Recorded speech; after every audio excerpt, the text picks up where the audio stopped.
Izot, vidím, že zákazníci sa vo vašej novootvorenej predajni už teraz veľmi dobre cítia. Čo všetko ste si dnes pre nich pripravili?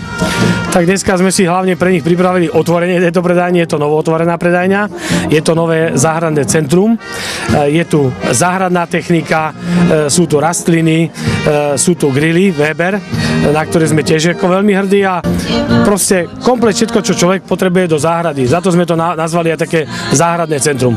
Takže dá sa povedať, že okrasné veci, ale aj tak. Áno, áno. Rôzne kvetináče, špeciálne, čo sa týka ako ručná práca, vynechávame už troška tie plastové, takže snažíme sa ísť k takej väčšej profesionalite. Zákazníci môžu v predajni nájsť, vidím, široký sortiment, sú tu okrasné veci, ale aj iné, ktoré môžu slúžiť na iné veci, takže čo všetko tu môžu nájsť? Takže vlastne naša firma ponúka kompletný sortiment, či už vlastne interiérových črepníkov, hnojív, dekorácií rôznych. Vlastne naša snaha je takisto vlastne zveľaďovať sa, či už vlastne po stránke predaja grillov. Sme tí najväčší predajcov záhradných grillov Weber, ktorá je vlastne americká značka.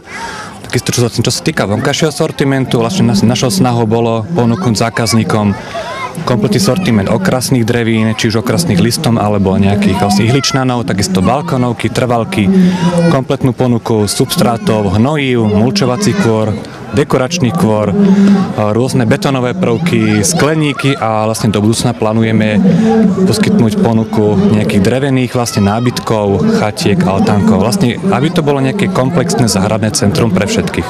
Atmosféru v tejto novootvorenej predajni vidím, že spríjemňuje aj občerstvenie, a to konkrétne príprava výdatného jedla práve na griloch, ktoré sú v našom pozadí. V čom je ich výnimočnosť? Výnimočnosť je v tom, že jedna časť grillov sú grily na drevené uhlie. To uhlie horí 4 hodiny, dajú sa tam robiť úžasné veci, napríklad údený losos alebo nejaké údené mäsko. A potom sú grily plynové, ktoré vlastne majú takú novú technológiu, že to mäso sa nespečie, neobsahuje to karcinogény a mäsko je kvalitné, šťavnaté. Takže dá sa povedať, že veľmi rýchla príprava. Áno, áno. My sme absolvovali akadémiu grilovania, kde nám vlastne poukazovali, čo sa na tom dá robiť, a na tieto kotlíky, oni vlastne sú ako na princípe teplovzdušnej rúry, kde sa dá grilovať mäso, zelenina, chlieb, štrúdla, a dneska budeme robiť zo pár ukážok, tak dúfam, že sa nám to podarí. Toto je prvá novootvorená predajňa. Môžu vás ešte aj niekde inde zákazníci nájsť? Ponúkate niekde inde takýto sortiment? Tak, takýto sortiment neponúkame, to máme špeciálne iba u nás tu na Močenku. Máme síce predajne v Košiciach, v Nitre, Bratislave, ale tie predajne sú zamerané na iný sortiment. Takže dá sa povedať, že srdečne všetkých pozývate a nech sa prídu pozrieť a nájdu určite, čo potrebujú do svojej záhradky alebo predzáhrad. Áno, ďakujeme pekne za návštevu tých zákazníkov, ktorí sú tu a všetkých vítam a veľmi ich pozývam, aby nás prišli pozrieť.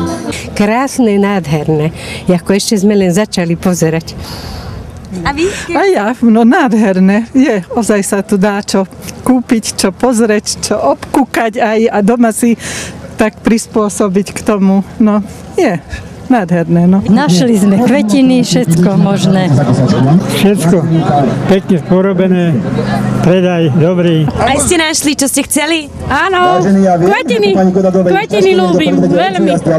Takže podľa vás je tu široký, dostatočný výber? Áno, krásne.